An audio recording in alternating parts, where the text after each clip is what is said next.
welcome to the first of hopefully a series of podcasts from Regal Ed. Yet to be named, so if anyone has any suggestions, comments below. In this series of podcasts, we're going to be out and about, meeting customers, understanding their journey, understanding their businesses, their journey with Regal Ed particularly, and to understand how they see the market and what's coming new. Today, for the first edition of this new yet-to-be-named podcast, I'm with John Banks from Climatec Windows in Southend-on-Sea. So, welcome to our building, welcome to our premises, and thanks for coming down.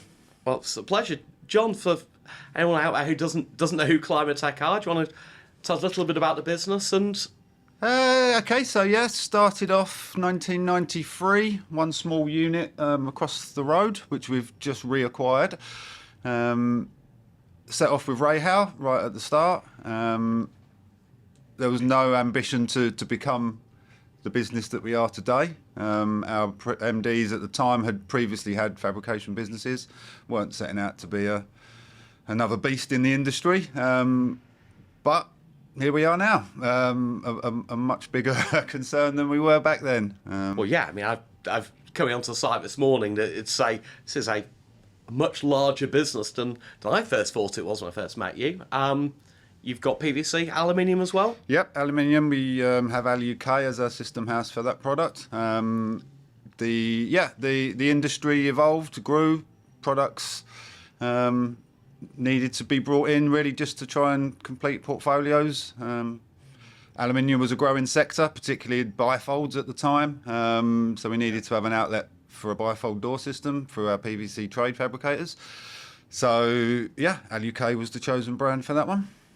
So you've been here quite a while. So John sounds about yourself and your journey with this business. Yeah, I would say the business was 4 months old when I came back in 1993. So I'm one of the long-standing.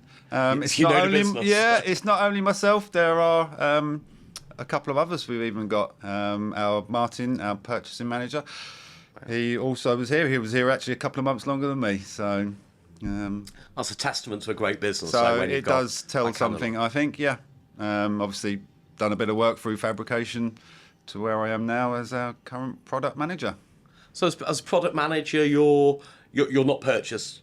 No, I'm not strictly purchasing. I will be. So that's all literally controlled through its own department, headed by Martin, as I say. I'm looking at where the industry's going, where the industry, what it needs, what our customers are going to want in the future, how we can make products more desirable.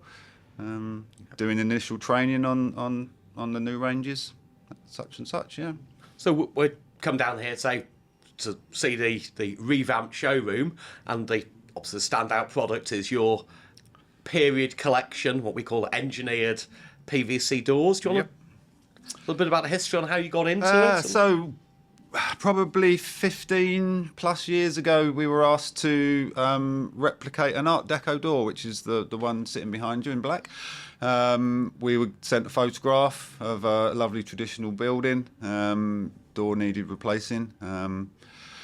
And that was where we set ourselves out. So it wasn't something we were looking at creating a whole new range of doors at that time. It was something that we were just asked if we could achieve.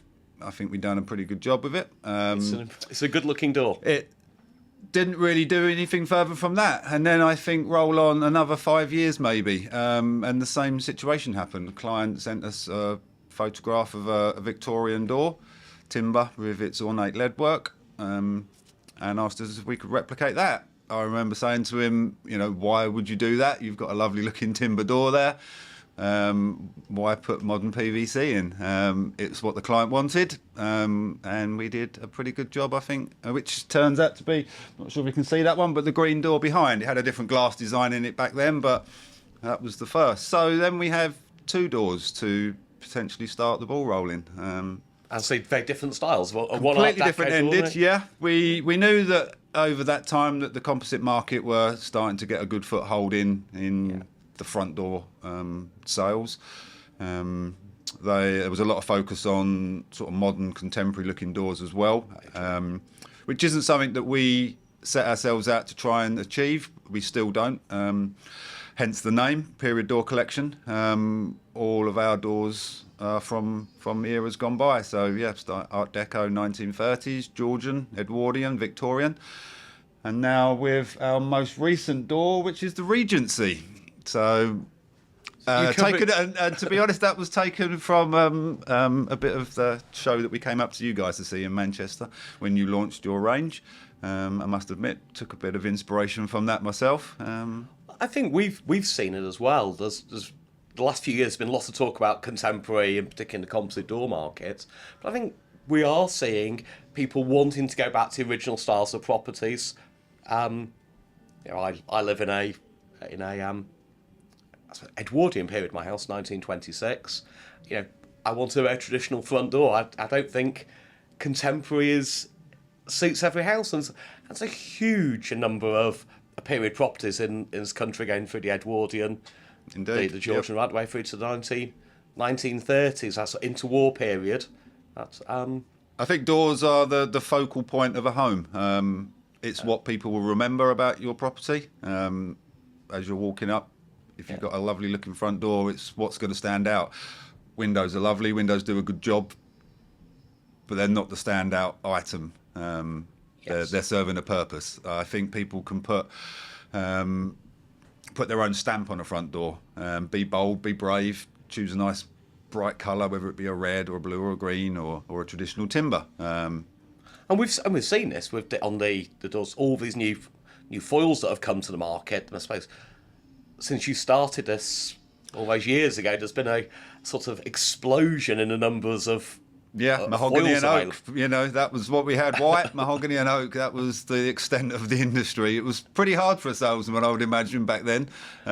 What did he do? He talked about a window. What colour handle we might want on. Other than that, glass was glass and no low E coatings. And colour wasn't there. To where we are now, I think it's a salesman could sit there for hours talking about what options homeowners could have.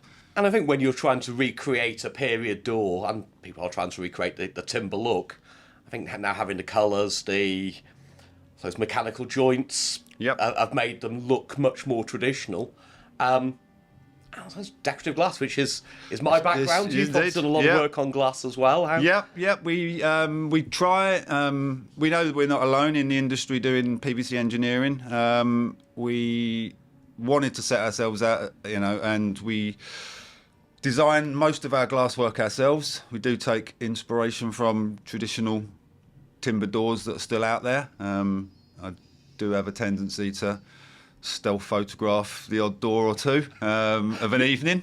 You and me both, John. We've all done it. And then from that, with me and Jane, our marketing lady here, we will set ourselves out to try and do what we can to replicate, or with modern materials. We know we can't fully recreate a traditional LED light, but I think with the bevels, crystals, films, textures that we've got now, we can do a pretty good job of it. And having your own unique glass designs is just another way of setting yourself out against the competition that's there. Yeah. I noticed also in the show, as well as obviously the decorative glass, hardware, the choice of hardware, you've gone quite traditional on the hardware again, choice. Because of the designs and the eras that we're trying to replicate, things like finger pulls over and above lever handles. We chose the Coastal Group after a few dabbles in various people. We just felt that they were not only supplying the quality, but the authentic looks and the right items. We're not alone. We have Bryson offering suite furniture along with Ultian cylinders as standard across the range. So yeah, we've tried to cherry pick the best of what's out there for us, particularly focusing on the period stuff as opposed to the modern. And it's good. I mean, our involvement with you on this project, which has now been going on for 2 years, I think. So I would say it's a good couple of years that you turned up, unannounced, I will say as well. Yes. And just asked if we could have a chat about what you felt was a growing market and where you think you could fit in it. You guys have had the composite door sort of sector wrapped up for a while with supply to certain products there.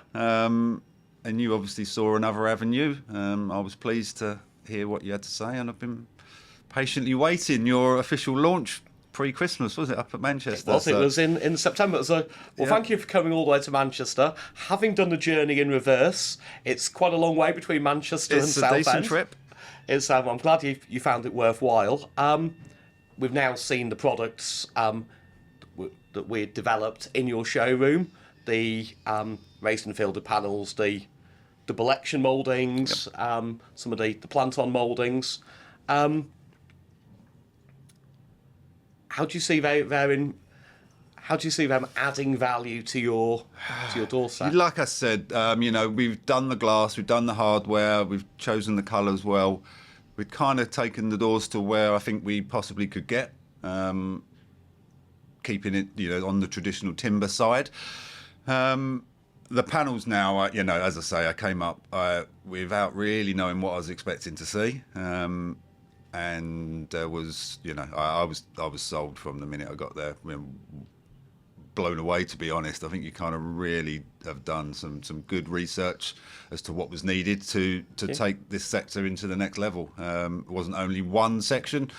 I would have been happy to see one or two, additional sort of options we could bring in, but to come away with five or six permutations of what we can do.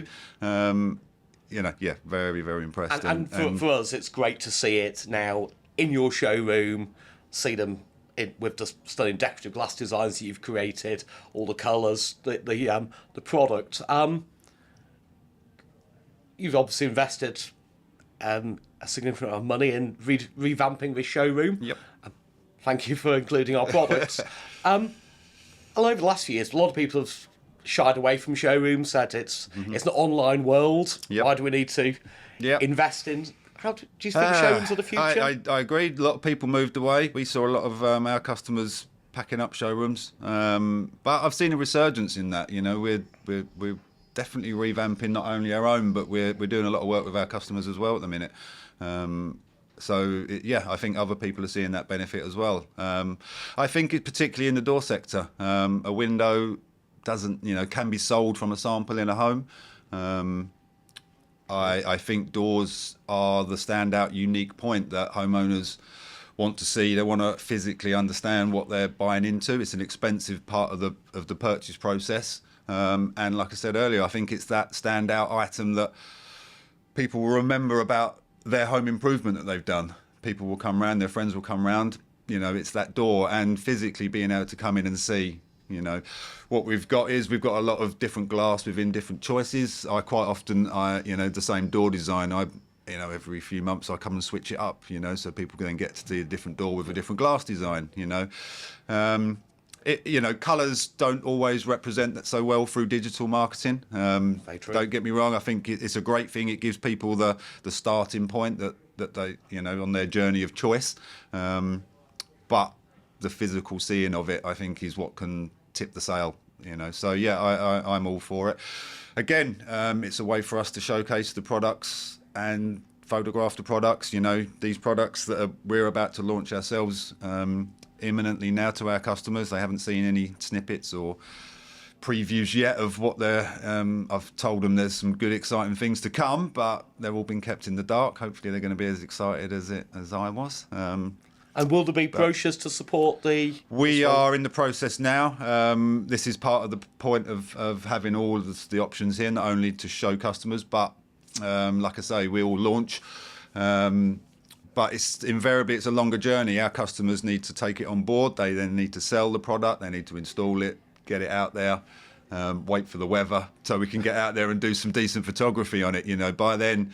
you then start to build your portfolio of imagery that you can use. But for now, having it all in the showroom gives us that option. So, the new brochure's in the pipeline. We've got another 4 pages coming in. So with all these different doors in the showroom, with fantastic glass, our engineered door components, we've done the panels, etc. Which do you think is going to be the standout product? Ooh, I think the one that we'll do the most of is raised and fielded. I think it's the one that can elevate without